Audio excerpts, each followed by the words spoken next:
After race one, several of the team's mechanics will have had a lot of work to do over lunchtime. Let's go and see how they've got on. And unfortunately today, in the first race today, a fan belt broke, and being an air-cooled engine, the fan belt's quite important. Yes, so quite a simple thing to go wrong, but of course that spelled the end of your race this morning. But are we all fixed now and ready for race 3 this afternoon? We're fixed and ready, and I have everything crossed. Well, if this morning's race is anything to go by, the real action is going to be here amongst Group 2. Starting in Group 2 pole position, it's Don Grice in the BMW. Lining up next to him, well, we've got the Whale Porsche. And of course, just behind we've got Pete Smallwood, he's also in the Porsche as well. They've all taken wins so far in this short season, so it could go to any of them. It'll be interesting to see what happens. Here's Ben, your commentator. Thanks, Charlie. Interesting race in prospect from the GT Cup Championship, the third and final race of the weekend here at Silverstone. Away go the cars on their formation lap, a rolling starter course in the GT Cup, which is why the pace car is leading them around with Martin Short at the head of the field. And this is how they line up, with Short in pole position, Richard Chamberlain alongside them on the front row of the grid, Don Grice in 5th and heading Group 2, with Chris Bentley leading Group 3 down in 8th position. Here we go then, rolling start, and will Richard Chamberlain be able to take the challenge to the Moser this time around? The bright orange Porsche getting a good start as they accelerate on towards Copse Corner. He turns in, but Martin Short wants to fight around the outside. We'll see who holds on. Lee Mole as well, and Janetta already onto the tail of group rival Chris Bentley as they exit Copse and on towards Magnussen Beckett. It's Short who leads the way from Chamberlain, then Derek Johnston in 3rd. This man, Kevin Riley, in 4th position. And snatching a break there was Richard Chamberlain. Already means that Derek Johnston can try and chase the Porsche as they accelerate on National Straight, but it's Riley though who unwinds the Mosler, puts his right foot down and moves ahead of Johnson into Brooklands. Johnson though looking to fight back immediately up the inside. He does, as they swap places 2 or 3 times down that first run along the National Straight. This could be a race-long battle in prospect. Already the Group 1 runners moving clear of Group 2, where it is Harry Whale who has moved up into the group lead, just ahead of Don Grice and Pete Smallwood. So those 3 cars, again, very closely engaged in battles they have been all weekend. Martin Short leading into Copse Corner as Kevin Riley once more puts the move on Derek Johnston. So I make that 3 places and swaps of position in the opening stage, to make that 4, because Johnson immediately draws alongside out of Copse Corner and makes the move stick into Beckett. So Johnson is where he was exactly a lap ago, which is in 3rd position. It's just those swap places a number of times in between then, as on to the National Straight once more they come. Now Riley, will he be able to use the power of the Moser this time, draw alongside Derek Johnston? No, he won't, because if you're new to the GT Cup Championship, then each group has the cars equalised as much as possible so that they run as evenly as possible in terms of their overall performance over a single lap. But what that means is that some cars are quicker through the corners, others are faster on the straights, and that is why we're seeing these seesaw battles throughout the field in the early stage of the race. Martin Short, though, leading the way with Richard Chamberlain in 2nd position. Let's hope the Porsche holds together this time around, and the Felber issues that plagued him earlier on have been fully rectified. Well, certainly he is keeping the Moser and Martin Short very honest.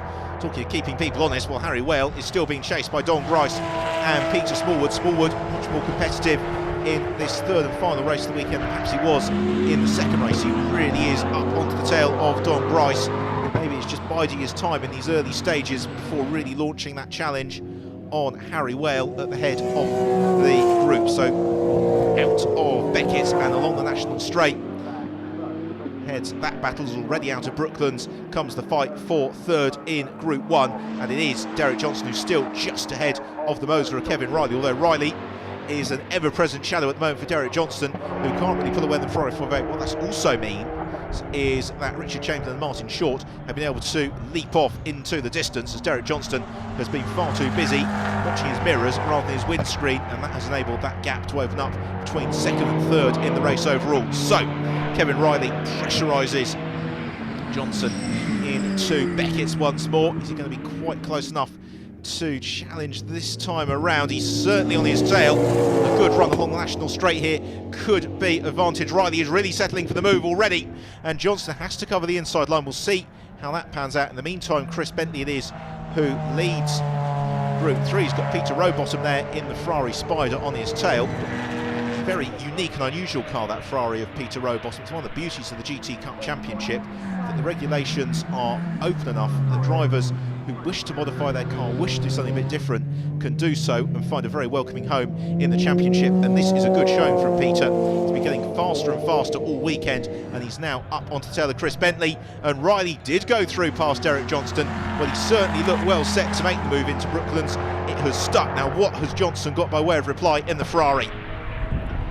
He's probably not going to be able to challenge Riley this time around into Beckett's. He's a couple of car lengths too far back for that to be an effective move, so instead he's going to concentrate on getting a good run onto the National Straight and then thinking about a late lunge on the brakes into Brooklands. Here he comes, he jinks the inside and he's going to go through. That's a brilliant move from Derek Johnston. Has he made it stick? Yes, he has, and that was fantastic driving. Kevin Riley thought he got enough time in pocket, and Johnson caught him by surprise, leapt to the inside and through he went. Well, still Group 2, the battle rages. Harry Wells just moved up ahead of Don Grice into the distance, and now Grice has got his mirrors full of Peter Smallwood, who's all over his tail, and Grice runs a little bit wide through Beckett's, and Smallwood leaps through, and I just wonder if that's a mechanical malady there for Don Grice, because the car really struggling for momentum along the National Straight. Yes, he's touring there, Don Grice, so Smallwood up into second, and Don Grice, well, he may well decide to continue to circulate. He should still get some championship points if he's able to nurse that car through to checker flag. Well, we now shift our attention to Group 3, because what about this for the battle for Group 3 lead between Chris Bentley and Lee Mole. Mole in the Ginetta up onto the tail of Chris Bentley and chasing him all the way.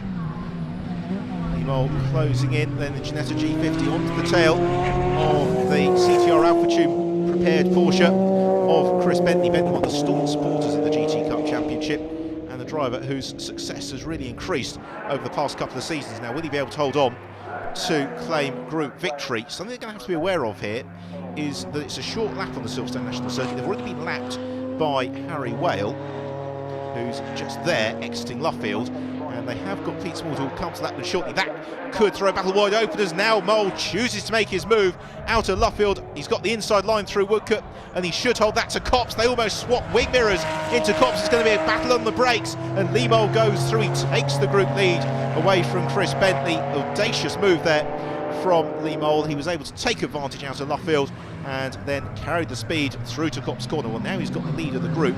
Will he be able to hold on to it? Because Bentley has been showing a fine turn of pace all weekend.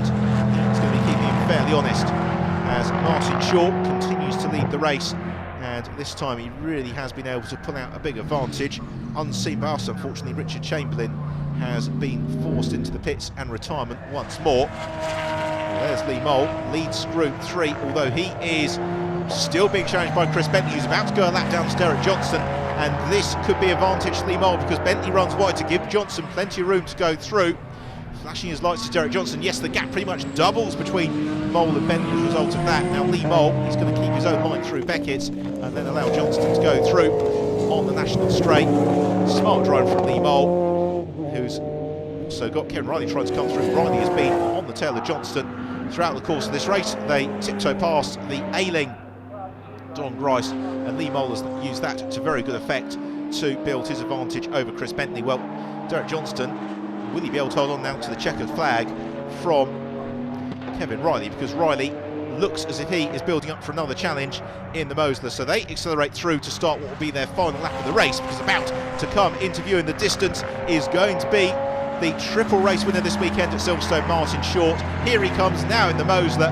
It's been an imperious performance from Short, and he takes, in the end, an emphatic victory in the third and final race at the weekend. So here are the final results, with the win for Martin Short from Derek Johnson, who did hold off Kevin Riley, with then Harry Whale claiming Group 2 honours and Lee Mole 6th in the race and winning Group 3. Collection, therefore, of very happy drivers congregating on the podium, particularly Martin Short. 3 wins this weekend, a super performance from him as the GT Cup Championship leaves Silverstone. Perfect weekend, 3 wins for the Mosler. Yeah, it was nice. Sadly, again, the competition dropped out. Poor old Richard, he was giving me a good push, and he went, and I just saw there was a huge gap behind us, so I just pushed and tried to see what the car would do, and I enjoyed driving fast because that's what you should do with race cars, and really enjoyed it. We've had some really good dices all weekend with Peter and Don, but I just managed to get into the first corner first and just sort of went from there. Really, just got my head down. I had a really good dice with Don at the first couple of laps, and then managed to put a gap of about 4 or 5 seconds. Just managed to maintain it really. So great weekend, and a big thanks to Into Racing. I found it unbelievably difficult out there, and I think I was off the track 3 times, so I did make it quite hard for myself because I think the guys had the whole of the back straight a lead on me, so had understeer, oversteer, had everything really. So yeah, it was fine. Sean spent the last sort of 2.5 hours kind of sticking the car back together, so I guess I better give him the trophy really. Well, as the teams pack up behind me, that's it for the racing here at Silverstone. But why not join us for more wheel-to-wheel action from the GT Cup Championship next time when we head to Brands Hatch. You can come and watch the racing live at the circuit on the 16th and 17th of June, or catch the highlights here on Motors TV on Friday the 13th of July. But from everybody here at Silverstone, it's goodbye.